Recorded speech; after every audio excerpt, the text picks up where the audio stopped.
The day they fired me, I wore my favorite navy blazer. The one that made me feel invincible in board meetings. The one that cost 3 months of coffee money but made me walk taller. I remember thinking that morning, as I buttoned it carefully, in my tiny apartment mirror, that today might be the day I finally got the promotion I'd been chasing for 2 years. Instead, it became the day I learned that loyalty is a currency that only flows one way in corporate America. We're restructuring, they said, as if that word could somehow soften the blade. As if 27 months of 60-hour weeks, missed dinners, and sacrificed weekends could be erased with corporate speak. I sat in that sterile conference room, fluorescent lights buzzing overhead like angry wasps, watching my manager, someone I'd trained, someone I'd covered for when his wife had surgery, avoid my eyes completely. The HR woman spoke in practiced tones about severance packages and transition periods. Her manicured nails clicked against her tablet as she scrolled through what I realized was a script. I was just another bullet point on her Tuesday agenda, another loose end to tie up before lunch. I felt my chest tighten, that familiar burn that comes right before tears threaten to spill. But I wouldn't give them that satisfaction. Not here. Not in this room that smelled of stale coffee and broken dreams. Your access will be terminated immediately, she continued, and I watched her lips move but heard only the sound of my world cracking apart. Security will escort you out. Security. As if I was a criminal. As if I hadn't been the one staying. Late to fix their mistakes. The one who'd saved the Morrison account when everyone else had given up. The one who'd made them millions with ideas they'd later claim as their own. I gathered my things in a cardboard box that someone had thoughtfully provided. How considerate. My plant. A small succulent I'd nursed through 2 office relocations. The photo of my parents from graduation day, their proud faces now feeling like a mockery. A coffee mug with a chip on the handle that I'd refused to throw away because it had been a gift from the intern who'd since been promoted above me. The walk to the elevator felt eternal. Colleagues I'd laughed with, strategized with, even cried with during tough projects, suddenly found their screens fascinating. Jennifer from accounting actually turned away when I passed her desk. These people who'd borrowed my chargers, eaten my birthday cake, asked me to cover their shifts. They evaporated like morning mist the moment trouble came calling. The security guard was kind enough at least. He didn't make small talk or pretend. This wasn't humiliating. Just walked beside me in professional silence until we reached the lobby where I'd entered thousands of times as an employee. Now I was leaving as... what? A cast-off. A liability. A reminder of how quickly someone could become invisible. I stood on the sidewalk, clutching my cardboard box, and felt the weight of uncertainty settle into my bones. The city continued its relentless pace around me. People rushing to meetings I'd never attend, answering calls from clients who'd forget my name. The world hadn't stopped for my personal apocalypse. It never does. That night, I sat in my apartment with all the lights off, still wearing that navy blazer.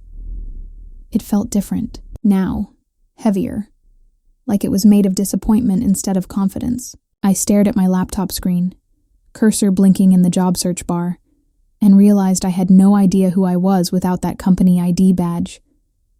The weeks that followed blurred together in a haze of rejection emails and dwindling savings. I'd wake up, at dawn, forgetting for a precious few seconds that I had nowhere to go. Then reality would crash back, cold and unforgiving. I became intimately familiar with the sound of my own footsteps echoing in my apartment. The hum of the refrigerator in the silence, the way unemployment makes even confident people question everything they thought they knew about themselves. I stopped wearing the blazer, stopped checking my appearance in mirrors.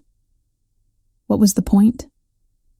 I was invisible now, just another casualty of corporate efficiency, another woman who'd believed that hard work and talent were enough in a world that had different rules for different people. My savings account became a countdown timer, each withdrawal bringing me closer to a conversation with my parents I wasn't ready to have.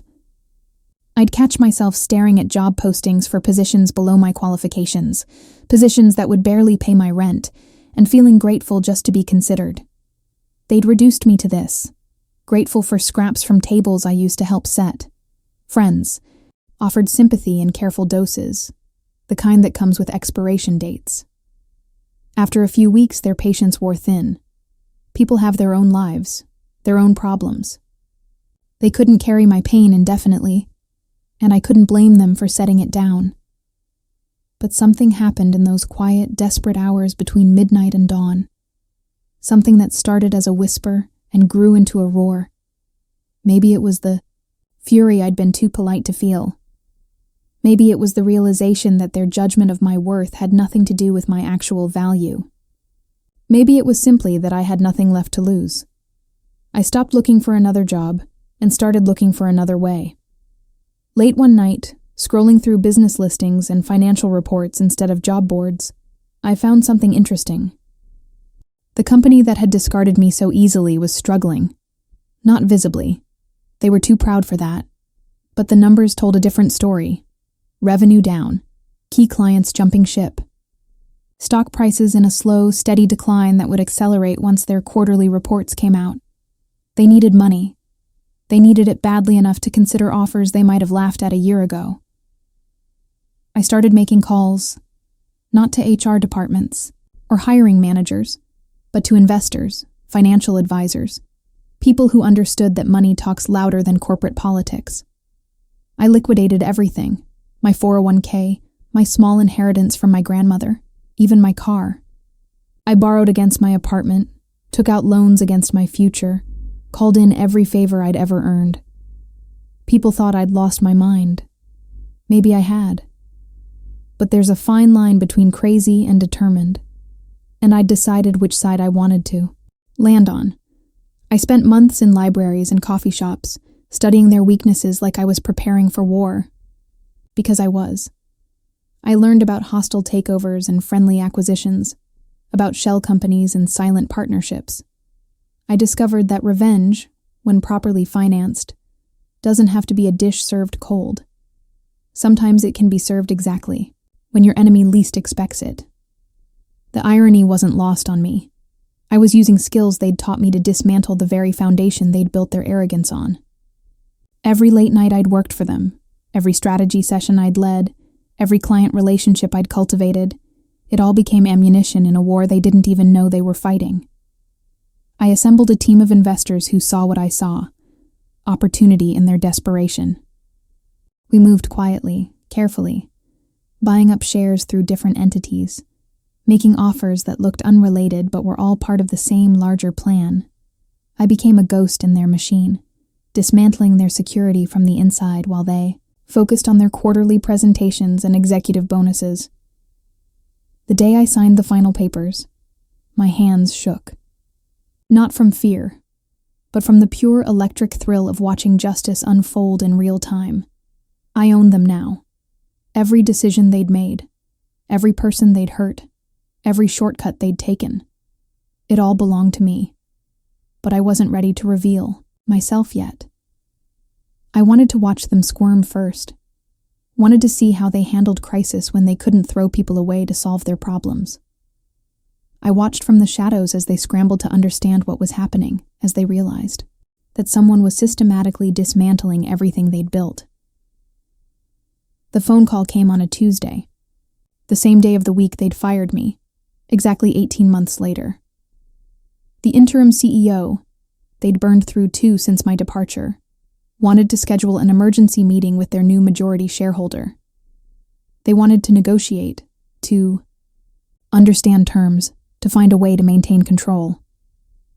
I told them I'd be there Thursday morning, 9 a.m. sharp. I chose my outfit carefully. Not the navy blazer, that belonged to the woman who'd believed their lies about meritocracy and fairness. Instead, I wore power. A charcoal suit that fit like armor, heels that clicked with authority, jewelry that whispered wealth instead of shouting it. I looked like money because I was money now. Their money. Walking through those lobby doors felt like stepping through a portal into an alternate universe. The same marble floors, the same abstract art that had never made sense, the same security desk where they'd once walked me out in shame. But everything had changed, including me. The elevator ride to the executive floor. The floor I'd never been important enough to visit as an employee felt both eternal and instantaneous. My reflection in the polished steel doors showed a woman I was still getting used to. Someone who owned things. Someone who made decisions that others lived with. The conference room was full when I arrived. Every remaining senior executive looking pale and nervous in their expensive suits. They stood when I entered, which was a nice touch. Respect, finally, even if it was purchased rather than earned. I took my seat at the head of the table, the same table where I'd once presented ideas they'd stolen credit for, the same table where they'd probably celebrated my departure. The symmetry was beautiful. "Thank you all for coming," I said, my voice steady despite the earthquake happening in my chest. "I know you're all wondering who your new majority shareholder is." The recognition dawned slowly, like sunrise breaking over a landscape they thought they'd never see again. I watched their faces change as memory connected with reality, as they realized that the woman they'd thrown away had come back to own them all. The interim CEO, a man who'd never bothered to learn my name when I worked there, went pale. "You can't be serious." "Deadly serious," I replied, and I meant it. "I believe we have some restructuring to discuss." The word hung in the air like sweet revenge. Restructuring. The same euphemism they'd used to destroy my world. Now it was my turn to decide what it meant. But sitting there, looking at their shocked faces and feeling the weight of absolute power, I realized something unexpected. The victory felt different than I'd imagined. Not hollow, exactly, but complex. Layered with truths I hadn't been prepared for. I'd spent 18 months thinking this moment would heal everything they'd broken in me. That seeing their fear would somehow balance the scales of justice and make me whole again. But power, I discovered, is like expensive wine. It tastes different than you expect, and it doesn't actually fill the emptiness you thought it would. Don't misunderstand me. I wasn't sorry. They'd earned every moment of discomfort they were feeling. But I realized that my worth had never been theirs to define in the first place. It had taken becoming their owner to understand that I'd always owned myself. I made changes.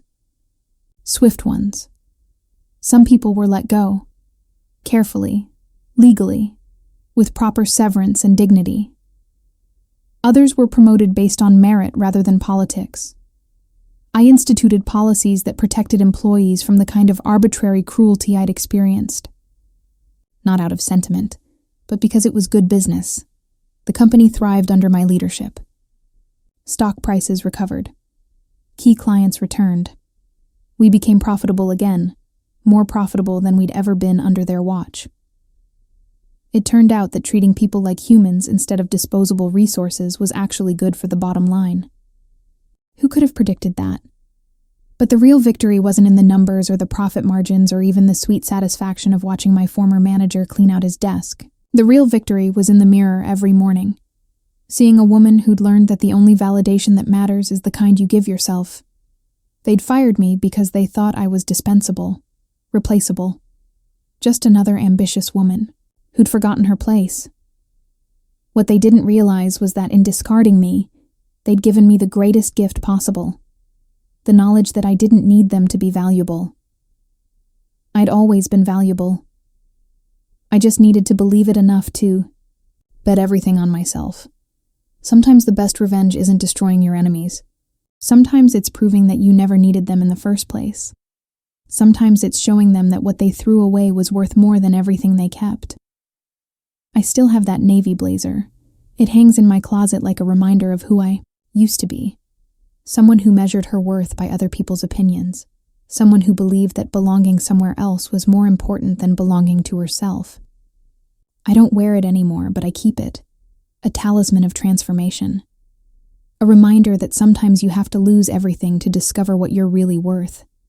And what I learned is this: I was never their employee to fire. I was always the CEO of my own life. It just took them discarding me to realize I was ready for a bigger company to run.